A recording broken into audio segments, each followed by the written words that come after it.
और पटना में सुबह की शुरुआत शानदार हुई। गुनगुनी धूप ने लोगों का स्वागत किया। विजिबिलिटी भी काफी बेहतर रही। सुबह सुबह पटना में कैसा मौसम रहा, इसका जायजा लिया संवाददाता प्रीतम ने। चलिए खबरों में आगे बढ़ेंगे। मोहन भागवत के बयान से जेडीयू का किनारा देखने को मिला है। भागवत के 3 बच्चे वाले बयान पर अब नीरज कुमार ने इस पर अपनी प्रतिक्रिया जाहिर की है। हमें बचपन से जनसंख्या नियंत्रण की बात सुनाई जा रही है और प्रजनन दर के मामले में नागालैंड के बाद बिहार ने बेहतर काम किया है। जबरदस्ती नसबंदी नहीं होना चाहिए, लेकिन जनसंख्या नियंत्रण देश के हित में है। मोहन भागवत ने किन संदर्भ में ये बात कही है, नहीं कह सकते।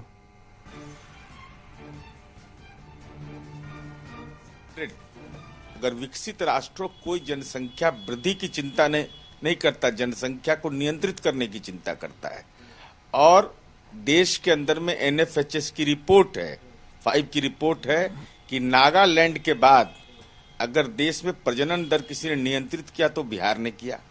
तो शिक्षा और स्वास्थ्य के क्षेत्र में निवेश यह बुनियादी संरचना है कि भाई हमारा जनसंख्या का अधिभार अगर बढ़ा हुआ है बिहार जैसे राज्य में, तो कितनी बड़ी चुनौती हमारे लिए है।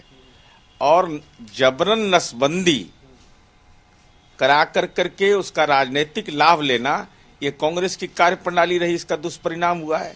अब उन्होंने किस संदर्भ में कहा मैं नहीं जानता।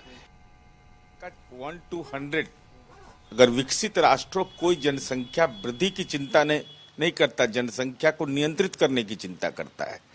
और देश के अंदर में एनएफएचएस की रिपोर्ट है, 5 की रिपोर्ट है कि नागालैंड के बाद अगर देश में प्रजनन दर किसी ने नियंत्रित किया तो बिहार ने किया।